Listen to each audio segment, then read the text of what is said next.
তুমি কি নেতাজি মুক্ত বিশ্ববিদ্যালয়ে বিডিপি এডুকেশন নিয়ে পড়াশোনা করছো এবং তোমার যদি এটা তৃতীয় বর্ষ হয় অর্থাৎ 5 এবং 6 সেমিস্টার, তাহলে এই ভিডিও তোমার জন্য। যারা এডুকেশন সাবজেক্ট নিয়ে নেতাজি মুক্ত বিশ্ববিদ্যালয়ে পড়াশোনা করছে, এরকম বহু ছাত্রছাত্রীর সঙ্গে আমার প্রত্যক্ষ পরোক্ষভাবে যোগাযোগ রয়েছে। দেখা যাচ্ছে যে তারা পড়াশোনার বিশেষ সময় পাচ্ছে না। তাহলে তোমরা যে পড়াশোনার বিশেষ সময় পাচ্ছ না, বা যেটুকু সময় পাচ্ছ পড়াশোনাটা ঠিকঠাক করা হয়ে উঠছে না, তারপরে নানান লৌকিক সাংস্কৃতিক ধর্মীয় অনুষ্ঠানাদিতে সময়টা অতিবাহিত হয়ে যাচ্ছে। পরীক্ষাটা তো আগিয়ে আসছে এবং এটাই তোমাদের লাস্ট ইয়ার, সুতরাং রেজাল্টটা একটা ভদ্রস্থ করে রাখতে হবে। গ্র্যাজুয়েশনটা জীবনের বহু ক্ষেত্রেই দরকার। তার থেকেও বড়, তোমরা অলরেডি 2 বছর কষ্ট করে ফেলেছো, অনেকগুলো টাকা পয়সাও খরচ করেছো। তো সুতরাং সেইটাকে আজকে আর ব্যয় করা যাবে না। অবশ্যই ডিগ্রিটাকে অর্জন করা উচিত বা প্রয়োজন বলে তোমরা মনে করছো নিশ্চয়ই। যদি এটা দৃঢ়ভাবে মনে করো আর পড়াশোনাটা নিয়ে ভয় হয় যে কিভাবে পরীক্ষায় এবারে সামলাবো, তাহলে বলবো আমার এই ভিডিওর সাথে যুক্ত থাকো এবং আমার পরামর্শগুলো কিছুটা শোনবার চেষ্টা করো। আশা করি তোমাদের সহায়তা করতে পারবো। স্ক্রিনে দেওয়া আমার হোয়াটসঅ্যাপ নাম্বারে যার যা প্রবলেম, যার যা সমস্যা আমাকে জানাতে পারো, চেষ্টা করব আমি তার উত্তর দেওয়ার জন্য। তো এখন আসি আমি একটা তোমাদের বিষয়বস্তুর আলোচনা করতে, সেটা হচ্ছে ডিএসইডি 31। যারা এডুকেশন বিডিপি পড়ছো তাদের এই পেপারটা আছে, দেখবে তোমাদের বইয়ের উপরে লেখা আছে ডিএসইডি 31। এই পেপারটায় দেখবে তোমরা প্রথম চ্যাপ্টারেই রয়েছে শিশু বিকাশ বা শিশু সম্বন্ধীয় বিভিন্ন কথোপকথন বা শিশু সম্বন্ধীয় বিভিন্ন প্রশ্ন উত্তর। তো তোমাদের বইগুলো তো সবই ইংরাজিতে, ফলবশত তোমাদের পড়তেও অনেক সময় অনেক অসুবিধা হচ্ছে। যাই হোক, বিষয়ের মধ্যে যাই। সারদা পাঠশালার তরফ থেকে প্রত্যেক ছাত্রছাত্রীকে জানাই আন্তরিক অভিনন্দন। আমি আজকে এই ভিডিওতে যে বিষয়টা আলোচনা করব এটা হলো শিশুর বিকাশ। অর্থাৎ শিশুর বিকাশ বলতে কি বোঝায়। আমরা জানি যে বিকাশ আর বৃদ্ধি দুটো কিন্তু এক জিনিস নয়। বৃদ্ধি আমরা চোখে দেখতে পাই, বিকাশ কিন্তু আমরা চোখে দেখতে পাই না সাধারণত। বিকাশ আমাদের অনুভব করতে হয়। যদিও বা দৈহিক বৃদ্ধিটাকেও বিকাশ বলা হয়, সেটাকে হয়তো চোখে দেখা যায়, কিন্তু প্রতিদিনের কি তফাৎ সেটাকে আমরা চোখে দেখে বুঝতে পারি না। হয়তো বা একটা মানুষকে অনেকদিন পরে বা একটা শিশুকে অনেকদিন পরে যখন দেখি, তখন সে অনেকটাই বড় হয়ে গেছে বা অনেকটাই লম্বা চওড়া হয়েছে, সেটা আমরা দেখে চোখে ঠেকে বা চোখে খেয়াল করি। কিন্তু আমরা প্রতিনিয়ত যে কিভাবে বাড়ছে এটা আমরা সাধারণত নিরীক্ষণ করতে পারবো না। তা যাই হোক, এখন কথা হলো যে তাহলে শিশুর বিকাশ বলতে কি বোঝায়। না, কোনো শিশু, সংজ্ঞাটা আমি বলছি, আমি আমার মতো করে বলছি, আবারও বলে দিচ্ছি তোমাদেরকে। নেতাজি মুক্ত বিশ্ববিদ্যালয়ে তোমরা যদি একটু গুছিয়ে বাগিয়ে সুন্দর করে প্রশ্নের উত্তর লেখো, তোমরা আগেও দেখেছো নিশ্চয়ই, ভালো একটা নাম্বার পাওয়া যায়। নাম্বার পাওয়ার দিক থেকে খুব একটা অসুবিধা হয় না। তো তোমরা সেখানে লিখবে শিশুর বিকাশ বলে পয়েন্টটা করবে, করে লিখবে কোনো শিশু যখন তার দৈনন্দিন জীবনযাপনে দৈহিক, মানসিক, আচরণগত বিভিন্ন বৈশিষ্ট্যের পরিবর্তন ঘটাতে সক্ষম হয় এবং তার পরিবর্তনগুলো সর্বজন গ্রাহ্য হয়, তাকেই বলা হয় শিশুর বিকাশ। অর্থাৎ আমাদের যে পরিবর্তন হচ্ছে এবং পরিবর্তনগুলো যদি অন্য মানুষের চোখে পড়ে যে আমরা পরিবর্তিত হয়েছি, তবেই কিন্তু সেটাকে বিকাশ বলবো। আমরা নিজেরা উপলব্ধি করে বলতে পারবো না আমাদের অনেক উন্নতি হয়েছে বা ভালো হয়েছে, আমাদের বিকাশ হয়েছে। যাই হোক, কাকে বলা হয় শিশুর বিকাশ সেটা বললাম সংজ্ঞাটা। এবার বলবো যে শিশুর বিকাশের বৈশিষ্ট্য কি কি। প্রথম হচ্ছে যে শিশুর বিকাশের বৈশিষ্ট্য হচ্ছে ধারাবাহিক। তাহলে বলবে যে শিশুর যে বিকাশ ঘটে, যে বিকাশের মধ্যে দিয়ে শিশু পরিবর্তিত হয়, সেই বিকাশ সাধারণত হয় ধারাবাহিক। ধারাবাহিক মানে পরপর চলতে থাকে। কোনো একটা সময় 6 মাসের জন্য বিকাশটা বন্ধ হয়ে গেল, আবার 6 মাস পরে শুরু হলো, এরকম সাধারণত হয় না। তো সেই জন্য শিশুর বিকাশ ধারাবাহিক, এটা আমরা 1 নম্বর পয়েন্টে বলতে পারি। এরপরে আমরা কি বলবো না, শিশুর বিকাশ যেটা পর্যায়ক্রমিক। পর্যায়ক্রমিক কাকে বলা হয় না, একের পরে দুই, দুইয়ের পরে তিন, এমন নয় একের পরে তিন, তিনের পরে দুই, অর্থাৎ পরপর স্টেপ বাই স্টেপ যেটা তার নেয়ার সক্ষমতা বা নেয়ার তার পক্ষে সম্ভব, সেই রকমভাবেই তার কিন্তু বিকাশটা হবে। অর্থাৎ শিশুকালে একদম শৈশবে যখন সে সবেমাত্র 2-1 পা হাঁটতে শিখেছে তখন যে বিকাশ হবে, হঠাৎ করে তার 6 মাসের পরে তার কিন্তু 5 বছরে যে বিকশিত হওয়ার কথা ছিল সেই রূপটা হবে না। অর্থাৎ 3 বছরে যেটা হবে, 4 বছরে যেটা হবে, 5 বছরে যেটা হবে সেটা সিরিয়াল এবং পরপর স্টেপ বাই স্টেপ সেটাই হওয়ার বাস্তবতা বা সম্ভব। সেই জন্য শিশুর বিকাশ পর্যায়ক্রমিক সেটা আমরা বলতে পারি। শিশুর বিকাশটা সাধারণ থেকে নির্দিষ্টের দিকে যায়। আমাদের ছাত্রছাত্রীরা যখন খেলাধুলো শেখে বা শিশুরা যখন মাঠে গিয়ে একটু খেলাধুলো করবার চেষ্টা করে, তখন দেখা যায় দৌড়ঝাঁপ নানান রকম খেলায় সে মেতে থাকে। পরবর্তী সময়ে কোনো একটা খেলার দিকে যদি তার আলাদা ন্যাকভঙ্গিমা থাকে বা তার আলাদা বিশেষত্ব থাকে, তখন তাকে সেই খেলায় নিযুক্ত করে দেওয়া হয়। অর্থাৎ সাধারণ থেকে বিশেষের দিকে নিয়ে যাওয়া বা বিকাশের একটা অন্যতম বৈশিষ্ট্য।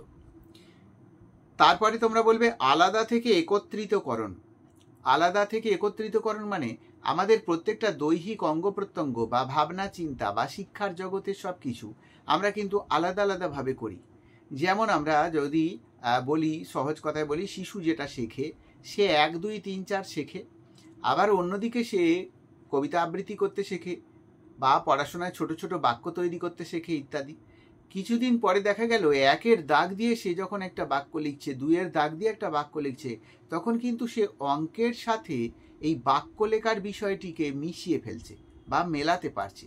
তাই আমরা বলি বিকাশও ঠিক এইভাবে আলাদা আলাদা বা পৃথকতা থেকে একত্রিতকরণ হওয়ার একটা পদ্ধতি বা সেই নীতিকেই মেনে চলে।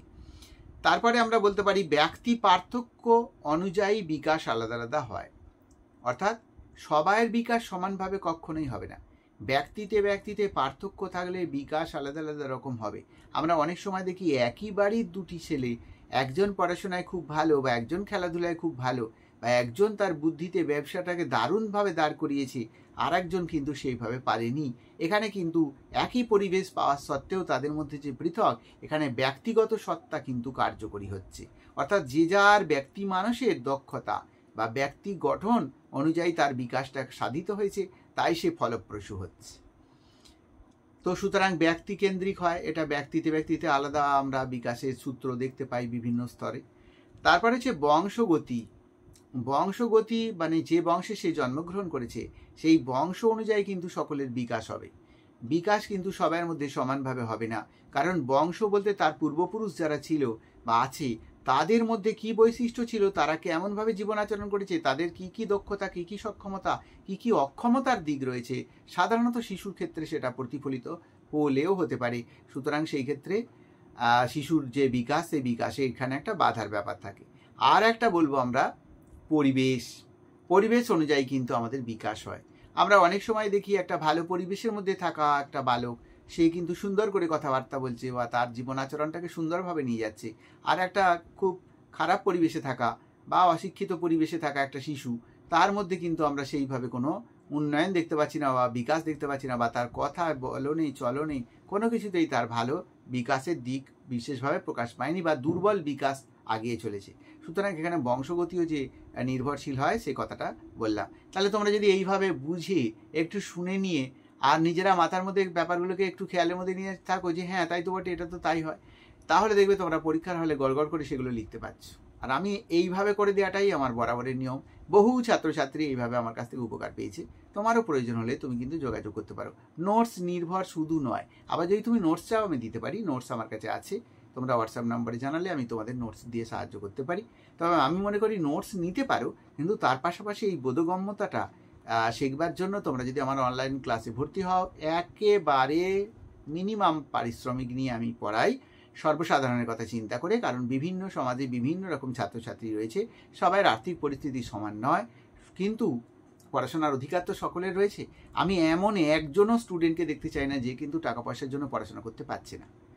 আমি দেখতে চাই না। আমি চাই প্রত্যেকে পড়াশোনা করুক এবং টাকা পয়সাতে যেন তাদের কাছে প্রতিবন্ধক বিশেষভাবে না হয়। অন্তত আমার দিক থেকে আমি সেই সহায়তা করতে পারবো।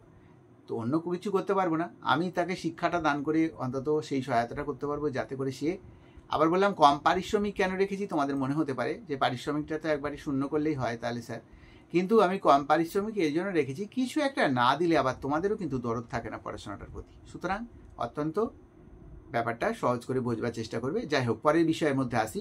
তো এই শিশুর বিকাশ, এই বিকাশের ক্ষেত্রে কিন্তু আমরা বিকাশে কে কে প্রভাব ফেলতে পারে, এটা কিন্তু একটা প্রশ্ন। অর্থাৎ শিশুর বিকাশে কে কে প্রভাব ফেলতে পারে। একটু আগেই আমি আলোচনা করেছি পরিবেশ প্রভাব ফেলতে পারে। পরিবেশ ভালো না হলে শিশুর বিকাশ সঠিকভাবে হয় না বা যথাসাধ্য হয় না। পরিবেশ খারাপ হলে শিশুর বিকাশে বাধা হয়। এটা বলতে পারি। বংশগতি বলতে পারি, কারণ অনেক সময় শিশু সব কিছু পেলেও তার বংশগতি যদি খারাপ হয়, অর্থাৎ বংশের পূর্বপুরুষেরা যদি খুব দুর্বল হাতে হয় কোনো দিক থেকে, শারীরিক মানসিক বা অন্য কোনো দিক থেকে, তাহলে কিন্তু শিশুর মধ্যেও সেটা এফেক্ট পড়ে এবং শিশু সেইভাবে গ্রোথ করতে পারে না বা তার সেইভাবে উন্নতি হয় না। আর তোমাদের হতে পারে অভিজ্ঞতা। অভিজ্ঞতা বলতে কে কতটা অভিজ্ঞতা অর্জন করছে, তুমি তোমার বিকাশের জন্য কতটা চেষ্টা করছো, কতটা তুমি গ্রহণ করছো সমাজ থেকে, সেটার উপর নির্ভর করে তোমার বিকাশ হবে কি হবে না। আর হচ্ছে যে তোমার স্বাস্থ্য পুষ্টি, তোমার স্বাস্থ্য কেমন আছে। তোমার স্বাস্থ্য যদি ভালো না হয় তাহলে তোমার কিন্তু সব দিকের বিকাশ হবে না। কারণ আমরা দেখেছি স্বাস্থ্য ভালো না হলে বা পুষ্টি না পেয়ে শরীর যদি অপুষ্টিতে ভোগে, সেখানে কিন্তু বিকশিত হওয়ার চেষ্টা করেও সে ব্যর্থ হয়। অতিরিক্ত পড়াশোনা করেও সে কিন্তু সুফল পায় না, কারণ তার ব্রেন তাকে সেটাকে ধরে রাখতে পারে না। সুতরাং এইগুলো আমরা বলবো যে শিশুর বিকাশের বাধা। এইভাবে এক একটা স্টেপ এক একটাভাবে আলোচনা করা হলো। এইবারে একটা কথা বলি, তোমরা অন্তত যতগুলো পয়েন্টস লেখো তার যে বিবৃতি দিচ্ছ তার একটি বা দুটোর ক্ষেত্রে উদাহরণ লিখবার চেষ্টা করবে। উদাহরণটা কেমন লিখবে, প্যারাটা ছেড়ে দিয়ে লিখবে, উদাহরণ বলে আন্ডারলাইন করবে, করে লিখবে। কিসের উদাহরণ লিখবে, যেমন ধরো শিশুর বিকাশের বৈশিষ্ট্যতে তোমরা এরকম করতে পারো যে ব্যক্তি পার্থক্য থাকে, ব্যক্তিতে আলাদা আলাদা বিকাশ হয়। তোমরা এখানে বলতে পারো যে কোনো একটি শিশু যে কিনা তার জন্মগত দিক থেকে বা তার পরবর্তীকালে যখন পরিবেশটাকে সে পেয়েছে সেটা তার পক্ষে ঠিকঠাক সুইটেবল হয়নি বা তার পক্ষে ঠিকঠাক মেনে নেওয়া সম্ভব হয়নি, ফলে সেই শিশু, ধরা যাক রাম তার নাম, সে কিন্তু সেইভাবে জীবনের উন্নতির পথে আগাতে পারেনি। অথচ অন্য একটি শিশু তারই পাশের বাড়িতে থাকে, সে কিন্তু সুষ্ঠু পরিবেশ পেয়েছে এবং পরিবারের থেকে অনেক সহায়তা পেয়েছে, সেই শিশুর কিন্তু বিকাশ অত্যন্ত দ্রুত হয়েছে এবং সে জীবনের অনেক উন্নত স্তরে গিয়ে পৌঁছতে পেরেছে। এইভাবে শিশুর বিকাশের আমরা একটা তুলনা উদাহরণ সহযোগে দেখাতে পারি। উদাহরণটা তোমরা দেওয়ার চেষ্টা করো, তোমরা যদি না পারো চেষ্টা করো, আমি মাঝে মধ্যে এরকম উদাহরণ আলোচনা করে দেবো, তোমাদের আশা করি কাজে লাগবে। তো এইভাবে যদি তোমরা লিখতে পারো, এইভাবে যদি তোমরা পড়াশোনা করতে পারো, আমার মনে হয় পড়াশোনাটা খুব বেশি শক্ত হবে না এবং পরীক্ষা যতই কাছে থাকুক না কেন তোমাদের আর আটকাবার কোনো জায়গা থাকবে না বা তোমরা থেমে থাকতে পারবে না। আর সেটার থেকেও বিষয় হচ্ছে পরবর্তীকালে তোমরা সাবজেক্টটা সম্পর্কে অনেক জ্ঞান ধারণা, অনেক শেখা ব্যাপারটা হয়ে যাবে, যেটা তোমাদের কাজে লাগলেও লাগতে পারে। এই বলে আজকের এই ভিডিও শেষ করলাম। আমার স্ক্রিনে দেওয়া হোয়াটসঅ্যাপ নাম্বার রয়েছে, তোমরা যে কেউ যোগাযোগ করতে পারো। আমি সবসময় তোমাদের দিকে সাহায্যের হাত বাড়াবার জন্য প্রস্তুত আছি। এই ভিডিও শেষ করলাম এবং পরের ভিডিও দেখবার জন্য তোমরা অপেক্ষায় থাকো। আশা করি খুব তাড়াতাড়ি আবার তোমাদের পরের ভিডিও নিয়ে এসে অন্য কোনো বিষয় সম্পর্কে আলোচনা করব।